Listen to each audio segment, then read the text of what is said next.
Bienvenue sur Africa 24 dans cette nouvelle édition du Non-Stop Info au sommaire de l'actualité. L'installation de la nouvelle législature prévue jeudi sous haute sécurité au Bénin.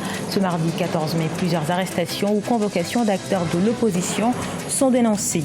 En République du Congo, le président Denis Sassou Nguesso a inauguré ce lundi 13 mai la 4e agence de la Banque des États de l'Afrique centrale dans le pays. Elle se situe à Oyo, dans le département de la Cuvette centrale. Et puis, cet élan de solidarité à Mogadiscio, la capitale somalienne, durant ce mois de Ramadan. Chez les musulmans, des repas sont distribués aux déplacés dans le pays. Près de 1,1 million de Somaliens sont des déplacés internes. Au Bénin, c'est ce jeudi 16 mai que les 83 députés élus le 28 avril dernier vont s'installer au terme d'un scrutin qui a exclu toute l'opposition. Des violences ont suivi ces élections législatives.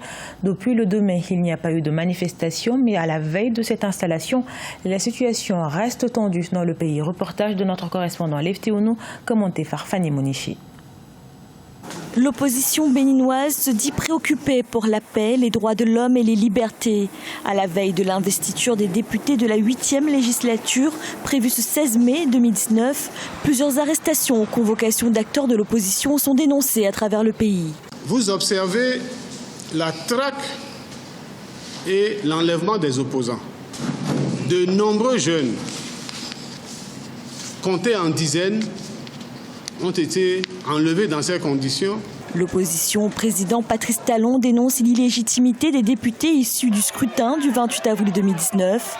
De son côté, le parti Force Cori pour le développement du Bénin, qui se veut un parti d'opposition constructif, dans une sortie médiatique, appelle à un dialogue politique inclusif. On demande au nom du parti que le président de la République, M. Talon, puisse appeler l'ensemble de la classe politique nationale à une table de négociation de façon que les échanges inclusifs puissent nous permettre de parler plus ou moins de la même voix pour qu'on puisse aller de l'avant. Le climat politique demeure tendu au Bénin, une crise née des suites de la mise en œuvre des réformes politiques, notamment de la charte des partis politiques et du nouveau code électoral. Ouverture à Kigali de la 5e édition du sommet de transformation économique à travers l'Afrique. C'était ce 14 mai 2019. Pendant 3 jours, la capitale rwandaise a accueillir plus de 4000 experts du monde entier qui vont discuter de la façon de booster l'économie numérique en Afrique. La première journée de ce sommet a été dédiée aux acteurs économiques sur le continent. Reportage de notre correspondant Fratenda Kiaisanga.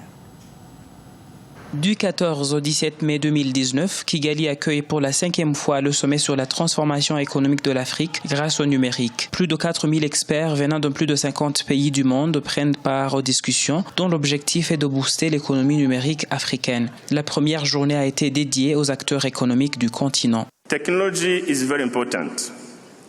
La technologie est actuellement vitale. Pour nous, c'est une opportunité pour porter à bien notre projet d'intégration économique continentale d'une façon très rapide. Elle brise aussi les barrières traditionnelles qui nous ont souvent définies. Une dizaine de panels de discussion ont été tenus ce 14 mai, dont celui sur le rôle de l'économie digitale dans l'intégration accélérée de l'Afrique. Au total, près de 50 sessions seront tenues et de partenariats d'accords seront signés pendant le sommet. Nous remarquons que les investisseurs africains continuent de manifester leur volonté à accompagner les start-up africaines. Par exemple, l'année passée, les investissements dans les start-up africaines ont dépassé $1 million que nous avions projeté à l'horizon 2020. Outre le sommet des présidents prévu ce 15 mai, le sommet Smart Women sera l'un des moments clés de cette rencontre annuelle. Sans oublier la participation pour la première fois de Sophia, le premier robot humanoïde au monde. En République du Congo, le président Denis Sassou Nguesso a inauguré la 4e agence de la Banque des États de l'Afrique centrale au Congo. C'était ce lundi 13 mai à Oyo, dans le département de la Cuvette centrale. Après 2 ans et demi de travaux, cet édifice vient davantage renforcer les capacités d'exercice de l'Institut d'émission, symbole de la coopération monétaire en Afrique centrale. Reportage de notre correspondant Deva Panzo. La Banque des États de l'Afrique centrale a lancé sa 23e représentation ce lundi 13 mai 2019 à Oyo, situé à 408 km au nord de Brazzaville, sous le haut patronage du président congolais Denis Sassou Nguesso. L'immeuble de 4 niveaux se déploie sur 22 mètres de hauteur et a été bâti sur une superficie de 32 600 mètres carrés, gracieusement offerte par le gouvernement congolais.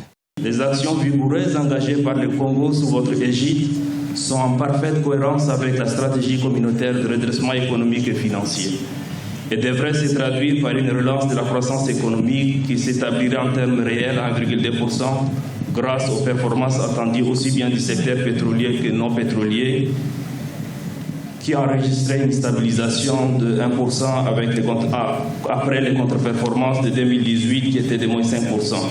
Ces installations sont composées d'un bâtiment principal, d'un bâtiment technique et d'une villa destinée au logement du directeur d'agence. L'immeuble comporte entre autres une salle du conseil, une salle de tri de billets, l'infirmerie et les locaux techniques. La présence de la BEAC est un signal de l'expansion de l'activité économique à Oyo avec le projet de construction d'une zone économique spéciale.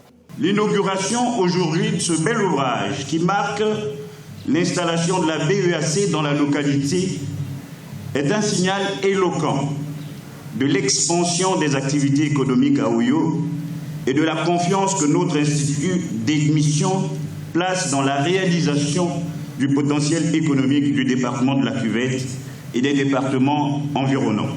Les travaux du 4e siège de la Banque centrale dans le pays, après ceux de Brazzaville, Pointe-Noire et Ouesso, ont été effectués entre septembre 2016 et février 2019. Notons qu'une quarantaine de jeunes ont été formés pendant environ une année aux méthodes de la banque. Le montant des travaux n'a pas été révélé au cours de cette cérémonie. De la coiffure haut de gamme à domicile, c'est le concept de Chef Master. Une jeune entreprise ghanéenne, des coiffeurs stylistes mobiles, assure des services à domicile. Leur objectif est d'avoir un impact plus important que les méthodes conventionnelles et traditionnelles. Michael Dingoswa. Fini les longues heures d'attente chez le barbier. C'est désormais à domicile que les hommes de Accra peuvent se faire coiffer et tailler la barbe. Une idée d'Emmanuel Koyo Akoma. En effet, ce jeune entrepreneur a créé, il y a 2 ans, la société Save Master, une entreprise de coiffeurs stylistes mobiles qui assure des services de coiffure à domicile. Plus de stress pour les clients déjà conquis par la prestation. Je fais cela tous les samedis et la raison pour laquelle je suis passé à eux est qu'au début c'était stressant de se réveiller le samedi matin et d'aller vers un salon de barbier, puis d'attendre près d'1 heure ou 2 juste pour me faire coiffer. Et puis j'ai découvert qu'il y avait une entreprise qui fournissait ce service et le faisait bien. J'ai testé et je n'ai pas été déçu. C'est principalement par le biais des réseaux sociaux et du bouche à oreille qu'Emmanuel Koyo Akoma approche ses futurs clients. Des clients souvent pressés qui apprécient la flexibilité du service, mais également les tarifs. Comptez $6 pour la coupe de cheveux de base. J'ai choisi Chef Master parce que je n'ai pas le temps. Je suis une personne très occupée avec des horaires de travail contraignantes et je ne peux pas me permettre d'attendre des heures dans un salon barbering pour attendre mon tour. Save Master emploie actuellement 3 coiffeurs et un responsable marketing. Après le Ghana, la société a pour ambition de développer son activité dans d'autres pays africains. En ce mois sacré de Ramadan, les actions de bienfaisance se multiplient chez les musulmans. Dans la capitale somalienne, Mogadiscio, un déplacé interne a ouvert ses portes à ses conreligionneurs avec qui il partage l'iftar, le repas qui est pris au coucher du soleil pendant le jeûne du mois sacré. Un sujet de la rédaction.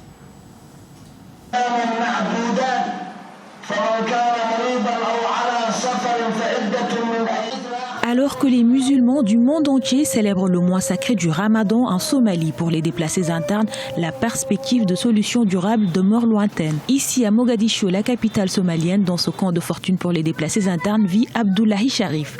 En partenariat avec sa femme, il gère une entreprise commercialisant des snacks.